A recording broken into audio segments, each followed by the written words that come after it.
God's chosen ones. God has declared you cannot die until you complete chosen one. Stop. Right there. Put your phone down for just 1 second. Why are you still alive? No, seriously. Why didn't that car crash kill you? Why didn't that heart attack finish you? Why are you still breathing when the doctors said you wouldn't make it past Christmas 3 years ago? This is not an entertainment video. This is not motivational fluff. This is a divine interruption. Chosen one. You should no longer exist. The statistics were against you. The odds were impossible. The enemy tried multiple times. But you're still here, still breathing, still carrying something that heaven has not allowed you to surrender. That accident at mile marker 47. You walked away. That diagnosis in 2019. You're still here. That night you almost didn't wake up. Your eyes opened. Coincidence? I don't think so. Listen to me very carefully. There is something written over your life. Something sealed before you took your first breath. Something so sacred, so essential to God's plan that death itself has been ordered to wait. You cannot die. Not yet. Not until that thing inside you, that calling you've been ignoring, that purpose you've been postponing, that assignment you've been afraid to touch. That is why you're still here. Every close call was a reminder.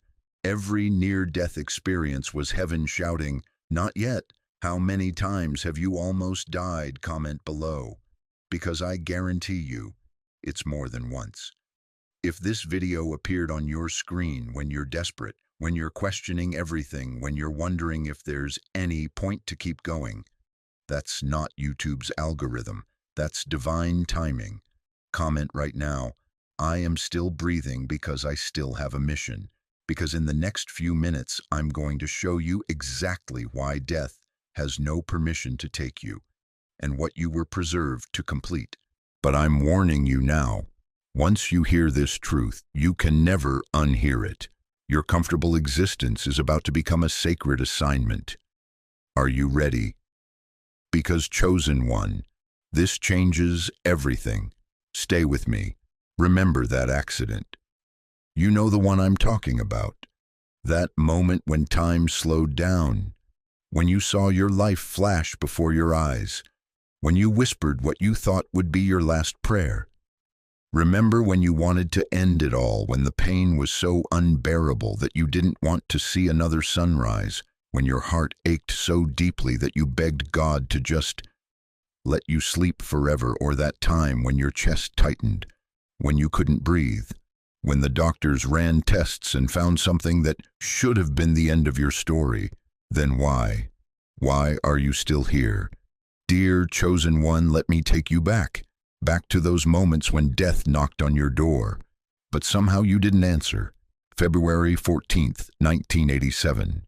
The black ice on Interstate 95.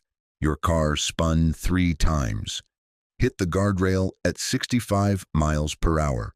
The paramedic said later, "I don't know how anyone walked away from that." But you did. You walked away with barely a scratch. Or maybe it was the night in 2003 when the depression was so thick you could taste it. You sat on your bed holding those pills, counting them one by one. 37 of them. Enough. More than enough. But someone whispered your name, and you put them down. That heart attack in your 60s, the one where you collapsed in your kitchen at 6:47 a.m. on a Tuesday. Your neighbor found you 20 minutes later. The doctor said your heart had stopped for nearly 4 minutes. 4 minutes. Do you know what happens to the brain after 4 minutes without oxygen? Nothing good, but you're still here, sharp as ever, still remembering, still thinking, still breathing. Your heart should have stopped beating, but it beats stronger.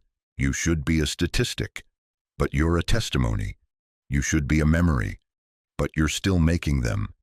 The psalmist knew this truth when he wrote, "You will not fear the terror of night, nor the arrow that flies by day. 1,000 may fall at your side, 10,000 at your right hand, but it will not come near you." Psalm 91:5-7. You've walked through the valley of the shadow of death multiple times, but you've never left a grave. That cancer diagnosis that came back negative after 3 doctors swore it was positive. That's not a medical mistake. That's divine intervention. The time you fell asleep at the wheel driving home from your grandson's graduation, but somehow woke up just in time to avoid that 18-wheeler. That wasn't luck. That was a guardian angel grabbing the steering wheel. The night you lost your spouse of 43 years, when grief hit so hard, you prayed to follow them home. But you woke up the next morning with breath in your lungs and purpose in your chest. That wasn't coincidence. See, chosen one, what you've been calling close calls. Heaven calls divine appointments. What you've labeled near misses, God calls scheduled protection. What you've dismissed as good luck, the angels call assignment preservation. You think you've been living on borrowed time, no, dear one. You've been living on assigned time. Every heartbeat since that first close call has been a gift with a purpose attached. Isaiah 43:2 declares, "When you pass through the waters, I will be with you, and when you pass through the rivers, they will not sweep over you. When you walk through the fire, you will not be burned." Notice it doesn't say if you pass through, it says when, because God knew, He always knew. There would be moments when death would reach for you, but He also knew you had something to finish. That medicine that miraculously worked when 3 others had failed. That random phone call that came exactly when you needed to hear a human voice. That check that arrived in the mail the same day. Your electricity was about to be shut off. These aren't coincidences, chosen one. These are confirmations. Confirmations that your name is written in the book of life. And the final chapter hasn't been written yet. You have passed through the land of death without leaving a grave because you carry something sacred, something that hasn't been delivered yet. Every morning you wake up is heaven saying, "Not yet." Every doctor who looks puzzled at your test results is witnessing a miracle they can't explain. Every time you've cheated death, you've actually been fulfilling prophecy. Comment, "I am protected," if you've ever had a narrow escape, because I need you to understand. It wasn't an escape, it was a rescue mission. But here's what will shock you even more. The very things that tried to kill you, the accidents, the illnesses, the heartbreak, the depression, those weren't random attacks on your life. Those were targeted strikes on your destiny. Because something knows exactly what you carry. And they've been trying to stop you from delivering it. The question isn't why you almost died. The question is, what are you still alive to complete? There is a command given, "Do not touch this man." Listen to me, chosen one. There are souls that heaven has sealed. No one is allowed to touch them. No one can kill them. No sickness can claim them. No accident can end them. And you are one of them. You think you're here by luck, by chance, by some random roll of cosmic dice. No, there is a command written over your life, stamped in the courts of eternity, sealed with the blood of the Lamb. Do not touch this man. Do not touch this woman. Your name is written on the palm of the Creator's hand. Isaiah 49:16 declares, "See, I have engraved you on the palms of my hands." That's not poetry, beloved. That's policy, divine policy that even death must obey. So tell me, how many times should you have died? That heart attack at 67, you survived. That fall down the basement stairs, you walked away. That cancer diagnosis, you're still here. That prescription mix-up that could have been fatal. Somehow, you made it through. You call it luck. Heaven calls it orders. There is a command structure in the spirit realm that you don't understand. Angels have been assigned. Principalities have been warned. Even the gates of hell have received their instructions, hands off. Psalm 91:11 says, For he will command his angels concerning you, to guard you in all your ways. Command, not suggest, not recommend, command. And when God commands, creation obeys. Do you remember that night in 1987 when you should have been in that car with your friend? Something held you back, made you stay home. Your friend didn't make it, but you did. Coincidence? There's no such thing as coincidence in the kingdom of God. You survived Hurricane Sandy when your neighbor's house was destroyed. You walked out of that emergency room when 3 others didn't. You made it through the recession when businesses all around you collapsed. Why? Because there is something unfinished, something heaven has not given you permission to leave undone. 1 Samuel 26:9, David said, "Do not destroy him who can lay a hand on the Lord's anointed and be guiltless anointed." That's what you are, set apart, sealed, protected by divine decree. Your children think you're just tough. Your doctor calls you resilient. Your friends say you're lucky. But I'm telling you the truth. You are untouchable until your assignment is complete. Think about your granddaughter who almost walked into traffic last month. You grabbed her just in time. Your reflexes at 78 were faster than a 20-year-old's. Was that your strength, or was that the same divine protection that covers you, extending to protect her, because your assignment includes her future, that arthritis that should have crippled you?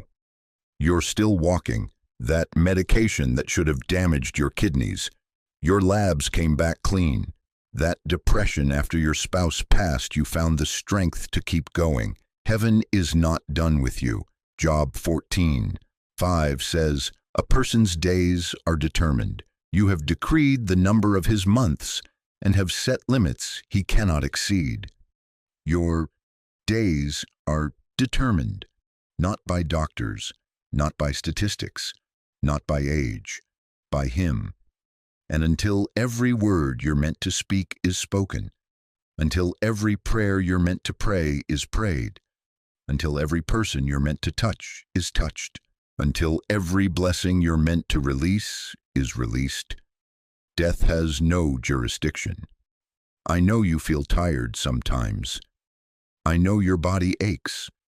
I know you wonder if your best years are behind you, but your feelings don't override divine decree. Your circumstances don't cancel celestial commands. There are angels around you right now that you cannot see.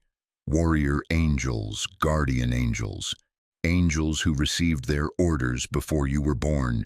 Protect this one. Preserve this vessel. Guard this assignment. Psalm 34:7. The angel of the Lord encamps around those who fear Him, and He delivers them. If this truth is hitting your spirit right now, if you can feel the weight of divine protection over your life, if you know in your bones that you've been preserved for something greater, write in the comments, "I cannot die until it is complete." Because what I'm about to tell you next will rock your understanding of why heaven has fought so hard to keep you here. The mission you were preserved to complete is not what you think it is. Stay with me, because this changes everything you thought you knew about your purpose. Dear chosen one, why does it feel like you're always under attack? Why does darkness seem to follow you everywhere you go? Every job you take, every relationship you build, every dream you dare to chase. You've been asking yourself this question for decades, haven't you? God, why me? Why is it always me? What if I told you? What if I told you that you've been asking the wrong question? You see, you think you're being punished. You think God is angry with you. You think you did something wrong. But what if every attack you've endured, every betrayal that broke your heart, every financial crisis that brought you to your knees, every health scare that made you question everything, what if none of it was punishment? What if all of it was preparation? Listen to me carefully, chosen one. The enemy doesn't waste ammunition on empty targets. Satan doesn't attack people who pose no threat to his kingdom. You want to know why darkness follows you? Because you are the light. You want to know why your life has been one spiritual battle after another, because hell recognizes what you haven't figured out yet. You're not just another believer. You're not just another church member. You're a weapon of mass deliverance. And every attack, every wound, every scar you carry, it's not evidence of your weakness, it's proof of your worth. The Bible says in Isaiah 54:17, "No weapon formed against you shall prosper." It doesn't say weapons won't be formed. It says they won't succeed. Do you understand what that means? The very fact that weapons keep being formed against you is biblical confirmation that you carry something hell is desperate to destroy. Every time someone betrayed you, heaven was purifying your heart from trusting in man instead of God. Every time you lost that job, heaven was repositioning you for divine assignment. Every time sickness tried to take you out, heaven was building supernatural resilience in your spirit. Every wound you've received, it's a seal for a power you're about to operate in. You think you're broken? No, chosen one. You're being forged. Look at Joseph in Genesis 50:20. After years of betrayal, slavery, false accusations, and imprisonment, he told his brothers, "You meant evil against me, but God meant it for good." Every attack meant to destroy him actually positioned him to save nations. That's your story too. Every attack on your marriage was meant to teach you covenant love. Every attack on your finances was meant to teach you supernatural provision. Every attack on your health was meant to teach you divine healing. Every attack on your mind was meant to teach you spiritual warfare. You're not a victim of spiritual warfare. You're a graduate of God's military academy, and every battle you've survived has equipped you for the war you're about to win. The enemy made one fatal mistake. He thought the attacks would break you, but all they did was train you. He thought the pain would silence you, but all it did was give you a testimony. He thought the trauma would disqualify you, but all it did was authorize you. You see, chosen one, God doesn't call the equipped. He equips the called, and every attack you've survived is part of your equipment. 2 Corinthians 1:4 says, "He comforts us in all our troubles so that we can comfort others." Your pain wasn't pointless. It was prophetic. Every tear you cried in secret, someone else needs to know they're not alone. Every battle you fought in darkness, someone else needs to know there's victory on the other side. Every miracle you witnessed, someone else needs to know God still moves. You are not being punished, dear one. You are being prepared. Prepared for ministry that requires scars. Prepared for authority that demands authenticity. Prepared for breakthrough that births from brokenness. The attacks weren't meant to end you. They were meant to prepare you, because the assignment heaven has for you requires someone who has been through hell and came out holding fire. But there's something else you need to understand. Something about the timing of these attacks. Something about why they're intensifying now. Because what's coming next in your life, hell is absolutely terrified of. I used to believe that giving up was an option. I used to think that when the pain got too heavy, when the nights got too long, when the silence got too loud, I could just disappear. But I'm still here. And so are you. You wanted to disappear, didn't you? Don't look away. Don't scroll past this. I'm talking directly to you, the one who's been carrying weight that nobody sees, the one who smiled through Sunday service while your soul was screaming. You wanted to vanish into thin air, to stop existing, to end the relentless pressure of just being. I used to think that was weakness, but I'm still here, and now I know. It was warfare. Listen to me, chosen one. That desire to disappear. That wasn't depression talking. That was hell trying to abort a mission, because the enemy knows something about you that you're just beginning to discover. You carry something sacred, something that threatens darkness at its core, And if he could convince you to give up, to fade away, to stop breathing, entire destinies would remain unfulfilled. But something pulled you back from the abyss. And it wasn't by accident. I used to believe that survival was random, that some people just get lucky breaks while others don't. But I'm still here. After the bankruptcy that should have destroyed me, after the diagnosis that should have ended me, after the betrayal that should have broken me beyond repair, still here. And you're still breathing after that night in 2018 when you didn't want to see another sunrise. You're still standing after that moment when the pills were in your hand and the decision felt final. Why? Because Jeremiah 1:5 isn't just poetry, it's prophetic law. Before I formed you in the womb, I knew you. Before you were born, I sanctified you. That word sanctified, it means set apart. It means God put a supernatural fence around your life. Before you even existed, you think you've been holding on by willpower. You think you've been surviving by luck. No, beloved, you've been held by heaven. I used to think my scars were proof of my failures, but I'm still here. And now I see them as evidence of divine preservation. Every mark tells a story of a battle where death showed up and was denied permission. How many times have you almost given up? Not just thought about it, but actually reached that cliff edge where one more step meant the end. And yet, here you are, reading these words, breathing this breath. That's not human resilience, dear one. That's supernatural retention. But here's what the enemy doesn't want you to understand. You no longer have the luxury of giving up. You've been drafted. You've been commissioned. You've been assigned something so critical to God's plan that your quitting would leave a hole in heaven's strategy. Romans 8:28 promises that all things work together for good for those who are called according to his purpose. All things, even the breakdown, even the betrayal, even the nights you wanted to disappear. They weren't trying to destroy you. They were refining you for assignment. I used to think my pain disqualified me from purpose, but I'm still here. And now I realize my wounds became my weapons. My tests became my testimony. My mess became my message. You've been preserved through everything because there's someone who needs exactly what you carry.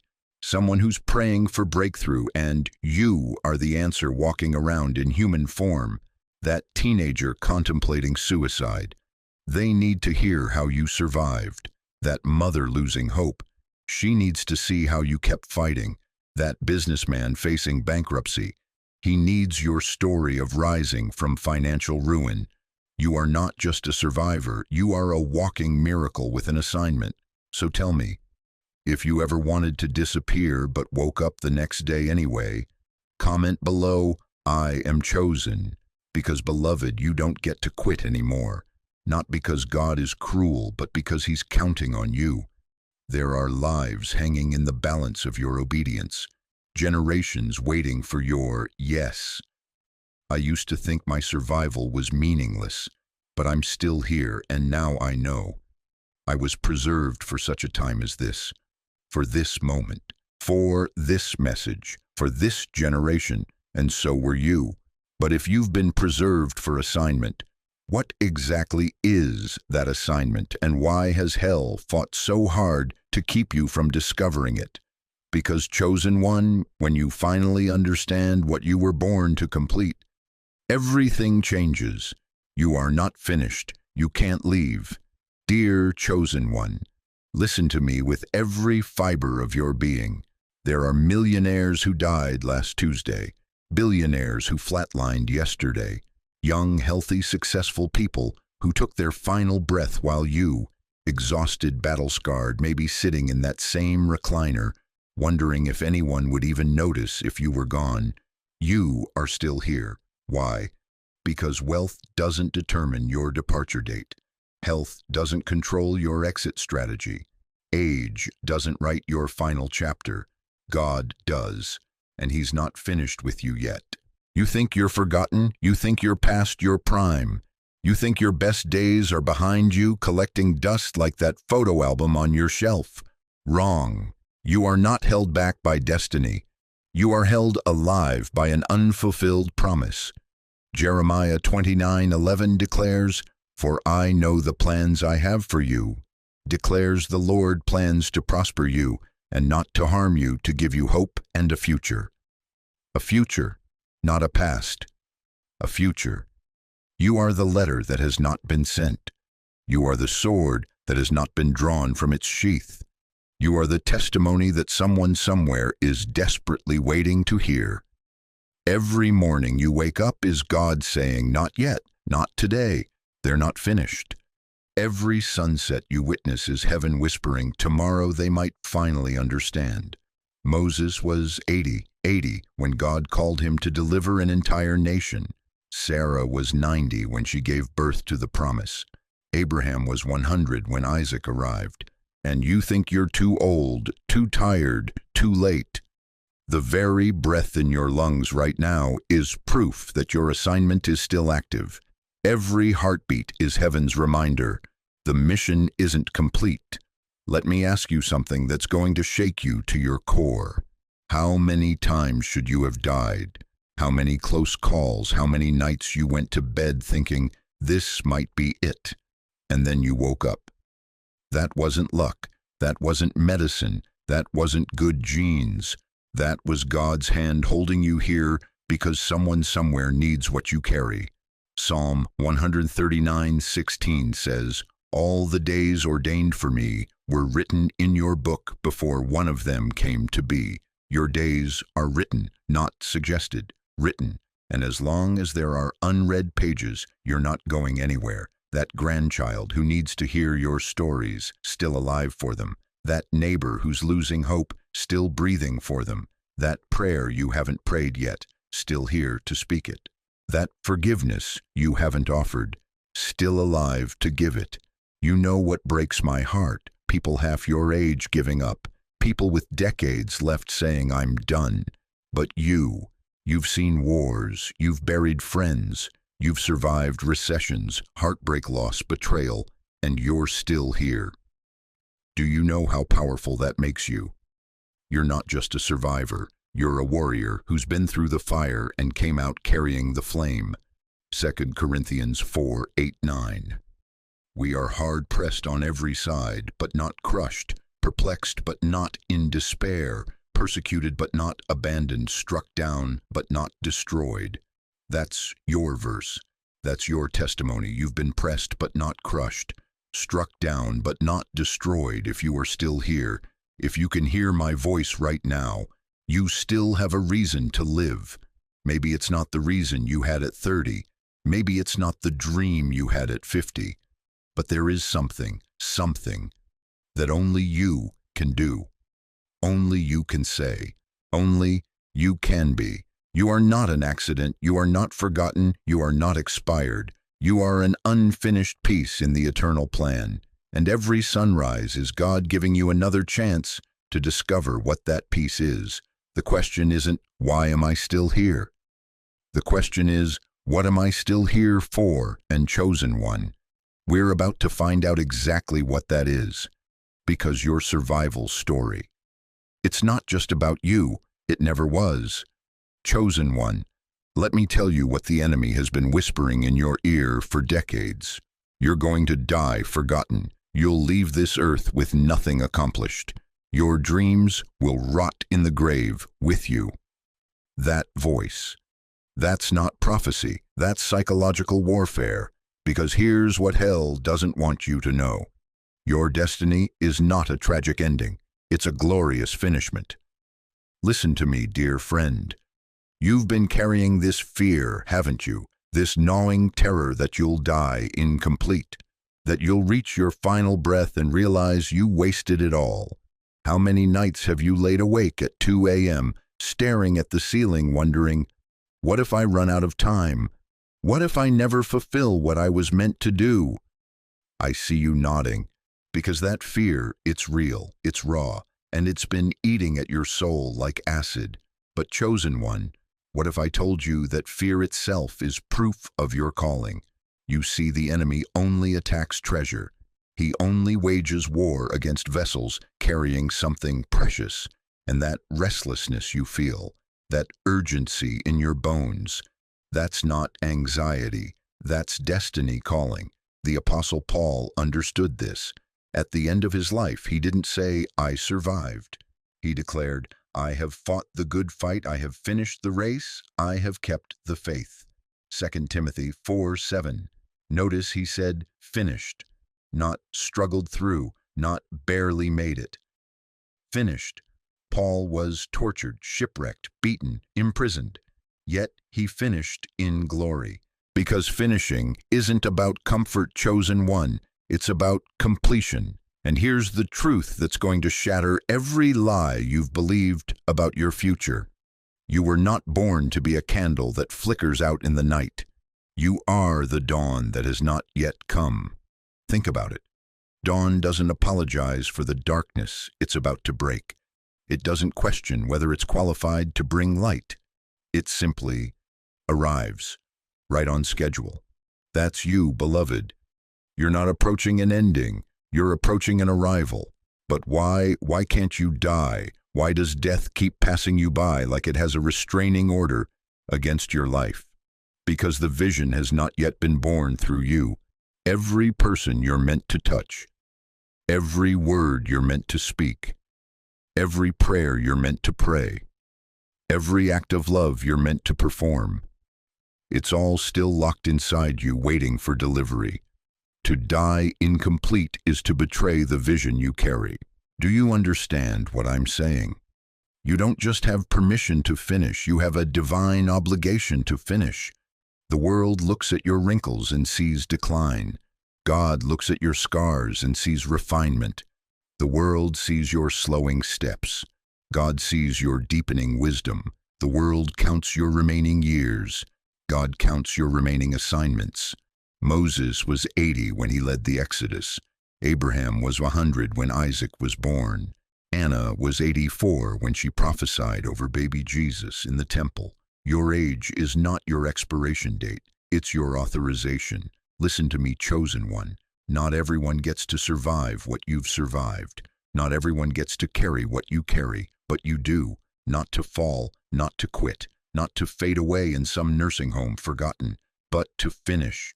Your glory lies not in being spared from suffering. Your glory lies in being commissioned to do what no one else can do. That thing inside you, that burden that won't leave you alone, that dream that haunts your quiet moments, that's not torment. That's your finishing assignment. And here's what separates the finishers from the quitters. Finishers understand that completion is not optional, it's covenant. Ecclesiastes 3:1 says, "To everything there is a season and a time, to every purpose under heaven." Your season isn't ending, beloved, it's culminating.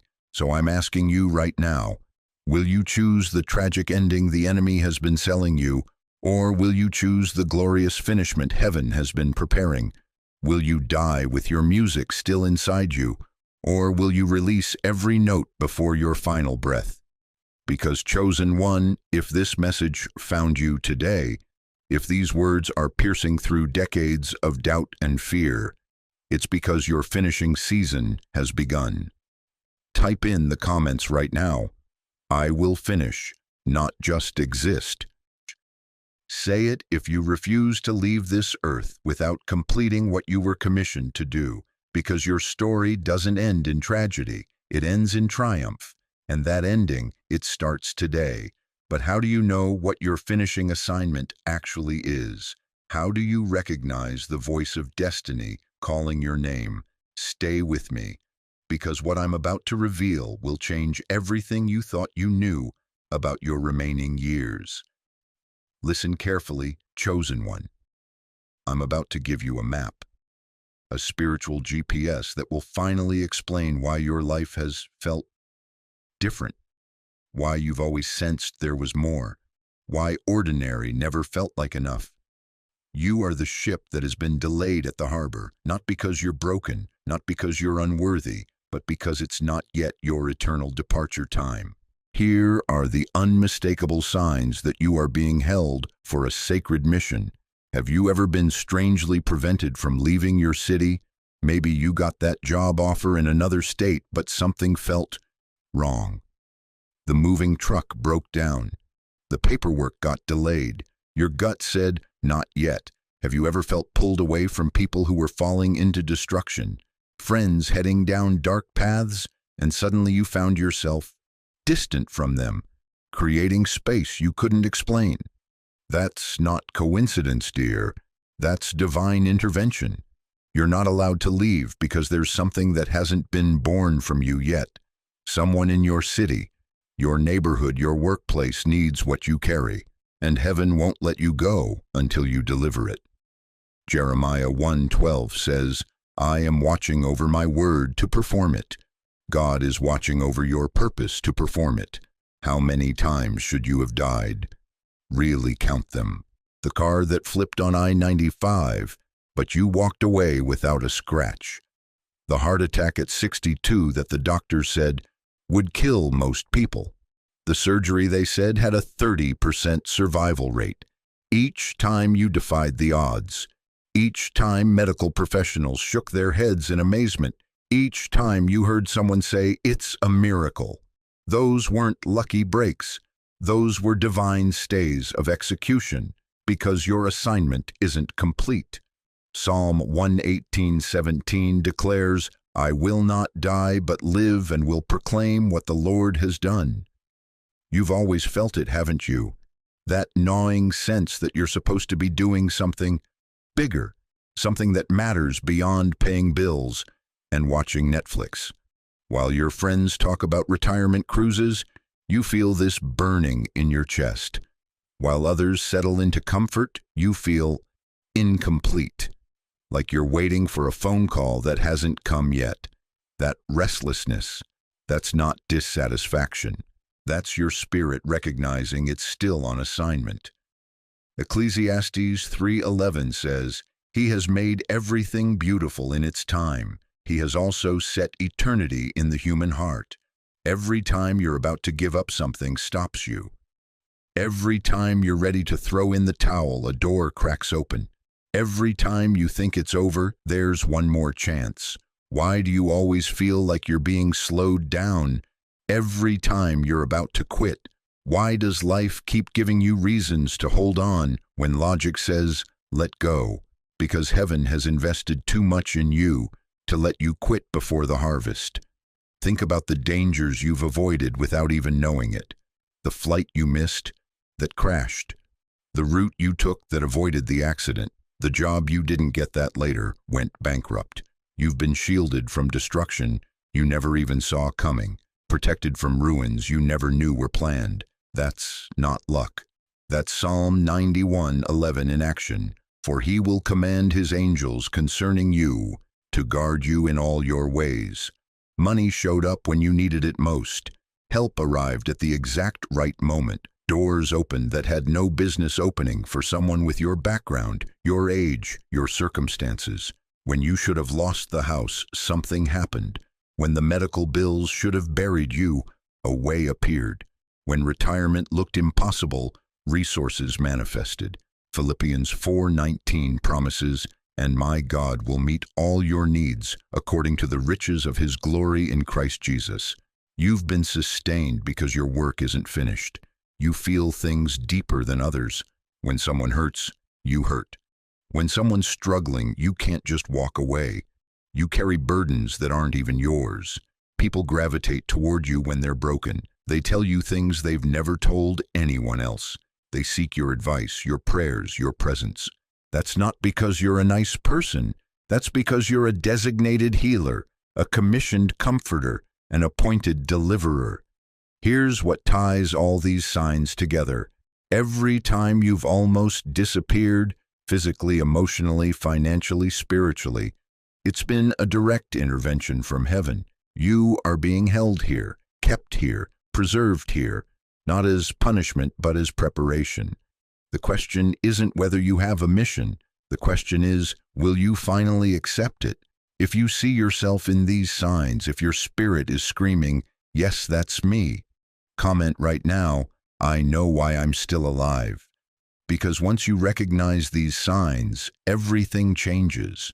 Once you accept that you're being held for something sacred, you can't go back to playing small. But recognizing the signs is just the beginning. Now comes the real question. What exactly is this mission that's kept you here all these years? That's what we're diving into next. Because Chosen One, your survival story, is about to become your assignment story. Have you ever been betrayed without knowing why? Have you ever been isolated, attacked, criticized, and you couldn't understand what you did wrong? Dear Chosen One, let me tell you something that's going to shake you to your core. You weren't targeted because you were weak. You were hunted because you were recognized. See, there's a spiritual law most people never learn. Whoever carries light will always be pursued by darkness.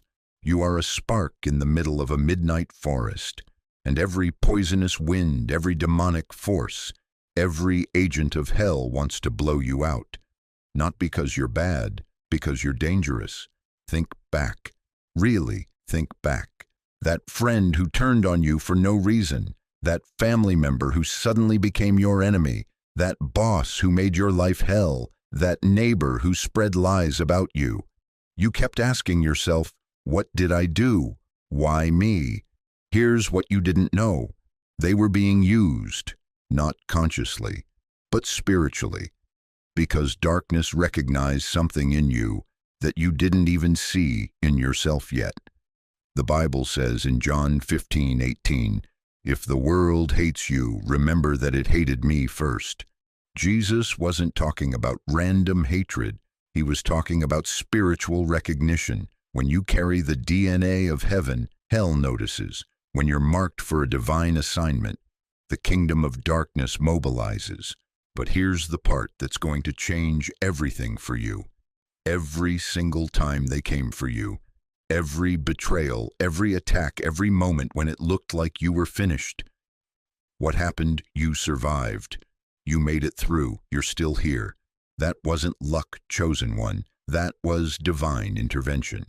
Psalm 27:2 says, "When the wicked advance against me to devour me, it is my enemies and my foes who will stumble and fall." Do you see the pattern now? Every time darkness tried to destroy you, it destroyed itself instead. Every weapon formed against you fell apart before it could touch you. Every trap set for your downfall became the very thing that elevated you, because you're not just someone who escapes. You're someone who cannot be erased from heaven's plan. Let me ask you something that's going to hit you like lightning. How many times have you been written off, only to come back stronger?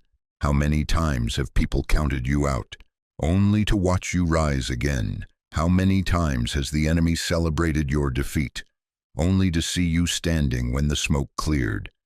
That's not coincidence, that's covenant protection. See, when God marks someone for a mission, He doesn't just give them the assignment. He gives them assignment protection.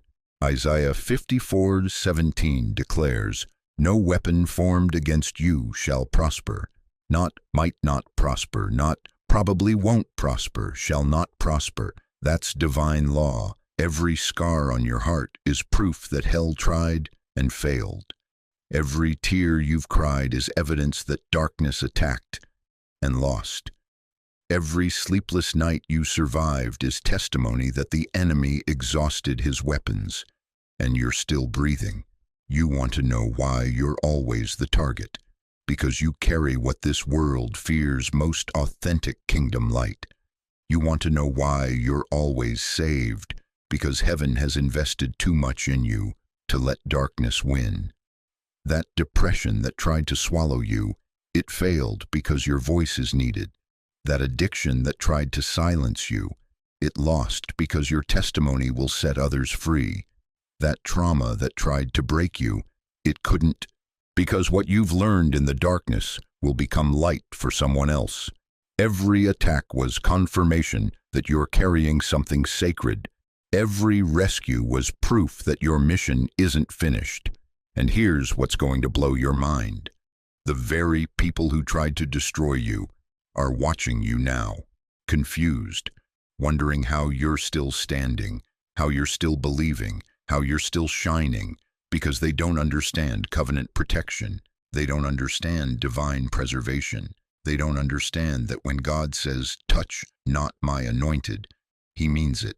If you've ever been crushed but not broken, if you've ever been hunted but always found a way out, if you've ever been targeted but somehow protected, comment right now, "I am the proof of survival," because chosen one, your survival is not just personal victory, it's prophetic proof that heaven's plan cannot be stopped. But here's what you need to understand. This protection you've experienced, this divine intervention that's followed you, this supernatural preservation that's kept you alive, it's not just about keeping you safe, it's about keeping you available for what's coming next. Because the same God who has protected you through every storm is about to use every storm you survived as preparation for the greatest assignment of your life. And that assignment, that's what we need to talk about next. Chosen one, you are still breathing, because you are the waymaker for other souls. Listen to me carefully. This isn't about you anymore, it never was. You do not live for yourself alone. There are souls, real people with real faces, real tears, real desperation, following your footsteps through the darkness, watching how you navigate the storm, learning from how you rise after you fall. If you fall, they will have no one to guide them, but if you stand, a whole generation will see the way. You are the torchbearer of a spiritual migration, the one heaven chose to light the path for those stumbling behind you. Your survival isn't personal privilege, it's generational responsibility. Moses understood this. When God called him to lead Israel out of Egypt, it wasn't about Moses' comfort. It was about 600,000 souls trapped in bondage. Exodus 3:10, "Come now, and I will send you to Pharaoh so that you may bring my people, the sons of Israel, out of Egypt." One man's obedience, an entire nation's freedom. Dear chosen one, who is watching you right now, your children, your grandchildren, that neighbor who's been battling depression for 2 years, that co-worker who lost their spouse and doesn't know how to pray anymore, they're not just watching your success, they're studying your endurance. They're learning from your faith when it doesn't make sense. They're drawing strength from how you keep going when everything inside you wants to quit. Here's what you don't realize. Right now, in this moment, there are people who will only find God if they see Him working through your life first. People who will only believe healing is possible if they watch you heal. People who will only trust that God still speaks if they hear Him speaking through you. Hebrews 12:1 declares, "Therefore, since we have so great a cloud of witnesses surrounding us." You think that verse is just about the dead saints cheering you on? No. You are the witness now. You are the cloud that others are looking to. What if I told you that your grandmother's prayers 40 years ago were specifically for this moment, for you to stand strong, so her great-grandchildren would know God is real? What if your survival through that car accident in '98 wasn't just about you, but about the teenager in 2024 who needed to see that God still performs miracles? What if the reason you didn't die from that heart attack was because there's a soul in your family line, maybe not even born yet, who needs to witness that God can resurrect dreams, restore marriages, rebuild what was broken? If you leave early, how many will never see the way back? Listen, I know you're tired. I know you've been carrying this torch for miles and your arms are shaking. I know there are moments when you want to just put it down, walk away, let someone else lead. But Galatians 6:9 reminds us, "Let us not lose heart in doing good, for in due time we will reap if we do not grow weary." The harvest isn't just yours, chosen one, it's theirs too, the ones following behind you. Think about Harriet Tubman. She could have stayed free after her first escape. She could have said, "I made it out, that's enough." But she went back. 19 times, because she understood her freedom wasn't complete until others were free too. She was the waymaker, the pathfinder, the torchbearer. And when the path got dangerous, when the slave catchers were closing in, when her own life was at risk, she didn't abandon her people. She declared, "I never ran my train off the track and I never lost a passenger." Chosen one, you are conducting a spiritual underground railroad, leading souls from bondage to breakthrough, from despair to destiny, from death to life. Your late-night prayers aren't just for you. They're breaking generational curses. Your decision to forgive isn't just healing your heart. It's teaching your children how to choose peace over bitterness. Your refusal to give up isn't just personal perseverance. It's showing a watching world that God's people don't quit. This is why death cannot touch you yet. Because the migration isn't complete. The path isn't fully cleared. The torch must be passed to steady hands. There are souls in your bloodline, in your community, in your sphere of influence who will only make it if you make it first, who will only cross over if you show them the way. If this truth is hitting your spirit right now, if you feel the weight of this sacred responsibility settling on your shoulders, write in the comments, "I will not leave until the path is clear." Because chosen one, you're not just surviving for yourself anymore. You're surviving for them, the ones behind you, the ones watching, the ones counting on your torch to light their way home. But here's what you need to understand about carrying this responsibility. It doesn't have to break you, because the same God who called you to be the waymaker has already made a way for you. How many times have you thought about closing the chapter of your life? How many nights have you stared at the ceiling and whispered, "That's enough"? How many mornings have you woken up thinking, "I can't do this anymore"? Listen to me very carefully, chosen one.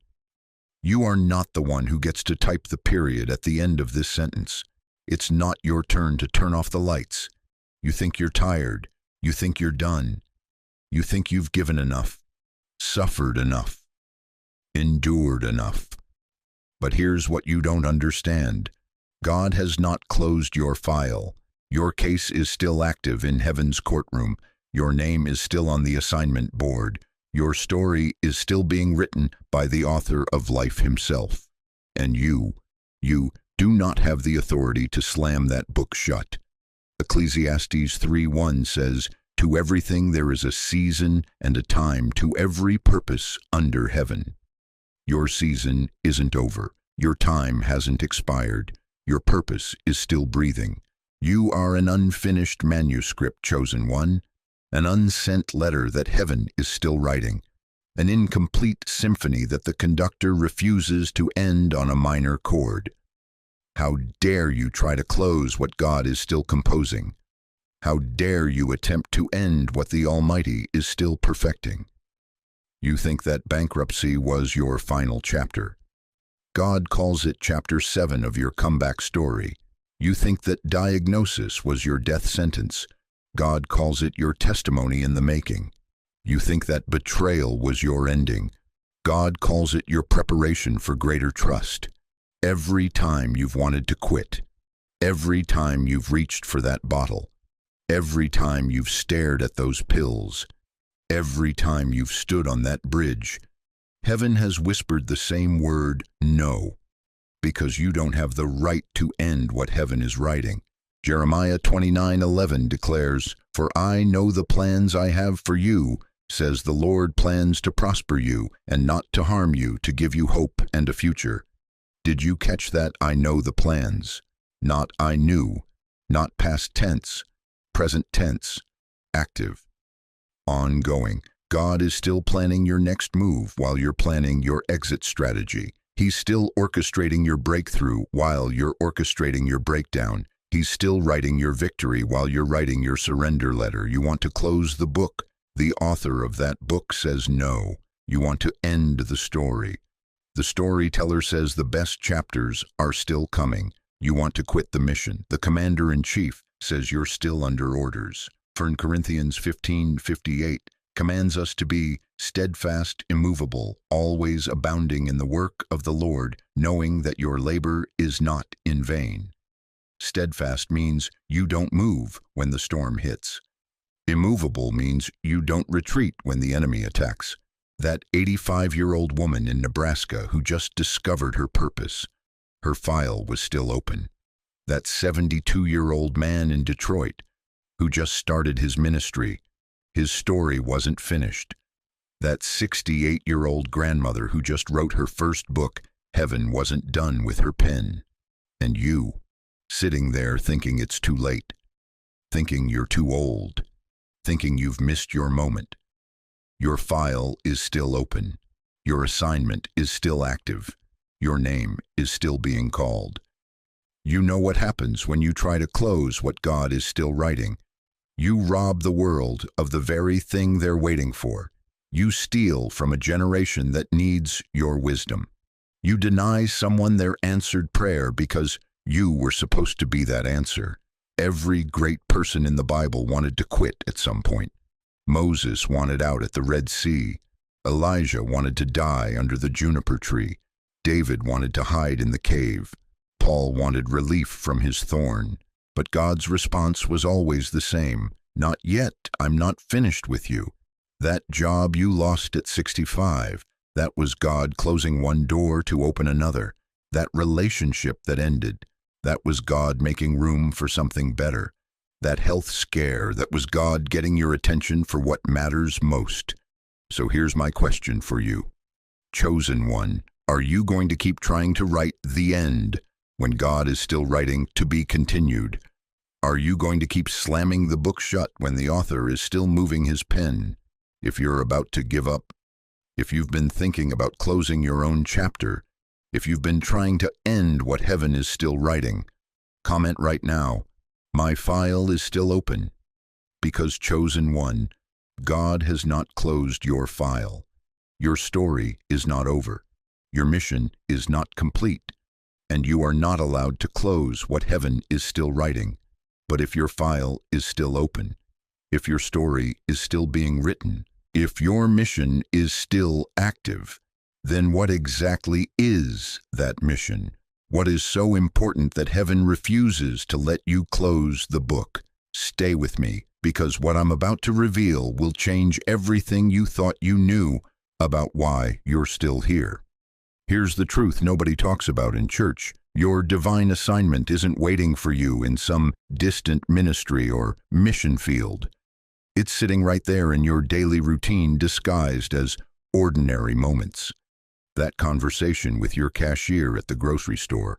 That could be the moment you speak life into someone contemplating suicide. Your patience with the confused elderly man holding up the line at CVS. You might be the only kindness he experiences all week. Start each morning by asking God one simple question. Who needs your love through me today? Then pay attention. The neighbor struggling with her groceries. The postal worker dealing with aggressive dogs on every block.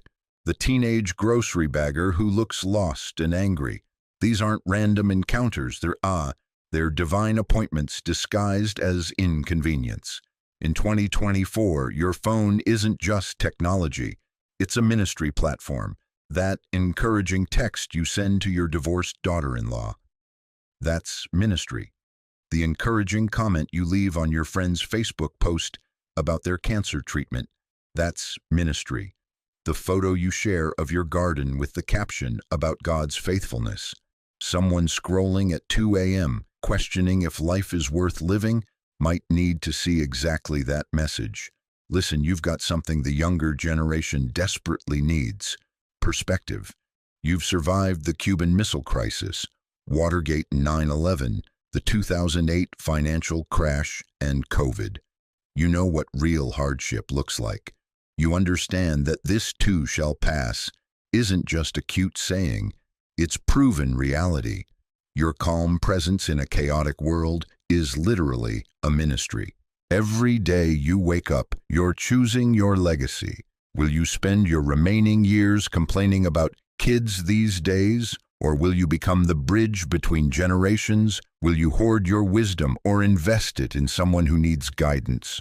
Your assignment isn't about building monuments, it's about building people. Your mission isn't complicated. Be Jesus with skin on. In the pharmacy line, the doctor's waiting room, the coffee shop, your own living room. Let your life be the sermon someone needs to hear.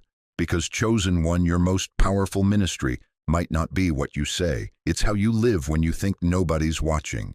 God's not done writing your story. Make sure the next chapter matters.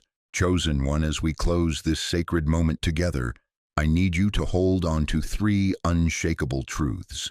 First, your survival isn't coincidence, it's divine preservation. Every close call, every near miss, every time you should have been taken out but weren't, that was heaven saying, not yet. Second, your assignment doesn't require perfection, it requires obedience. God doesn't need you to have it all figured out. He just needs your yes. And third, your impact extends far beyond what your eyes can see. That encouraging word, that patient moment, that simple act of kindness, it ripples through eternity in ways you'll never know this side of heaven. Listen to me carefully. You are not walking this path alone. The same God who preserved you through every storm is walking beside you today. He's not done writing your story. He's not finished with your chapters, and neither are we. This community, this family of believers watching right now, we're standing with you. When you comment below, when you share your story, when you ask for prayer, you're tapping into something powerful. You're connecting with a network of faith that spans from coast to coast, from the mountains of Colorado to the beaches of Florida, from the farms of Iowa to the streets of New York City. So let me ask you this, and really think about it. If God has preserved you this long, if He's carried you through everything you've survived, don't you think He has the strength to carry you through whatever comes next?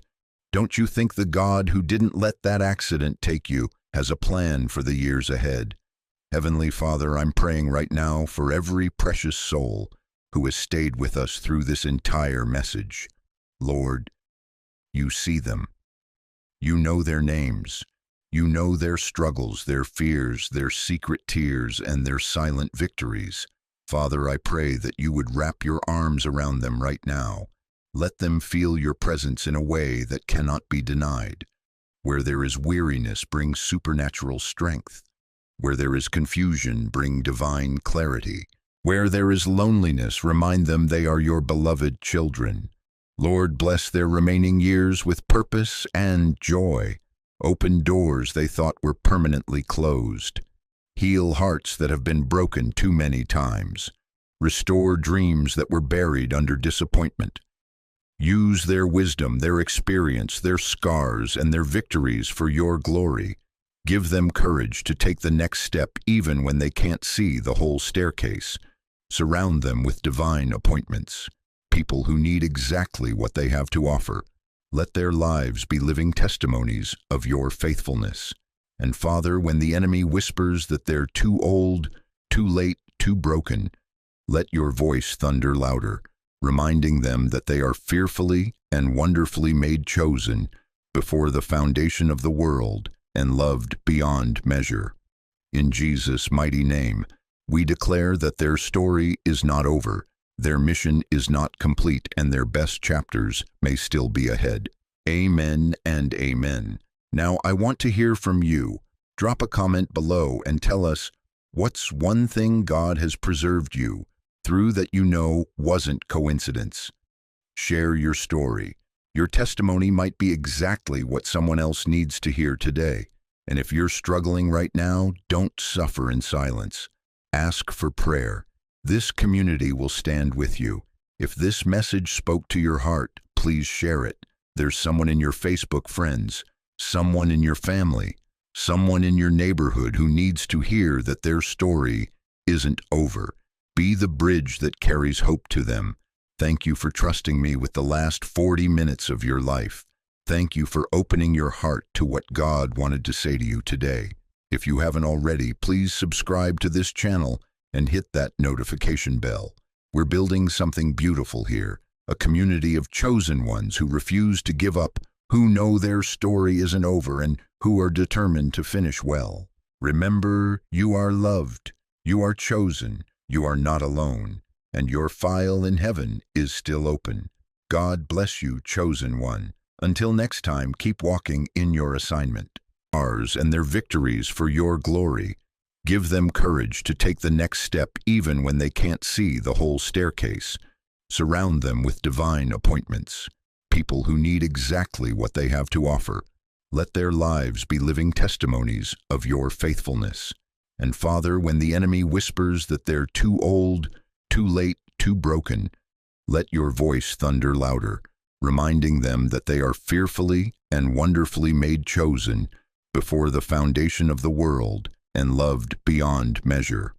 In Jesus' mighty name, we declare that their story is not over, their mission is not complete, and their best chapters may still be ahead. Amen and amen. Now I want to hear from you.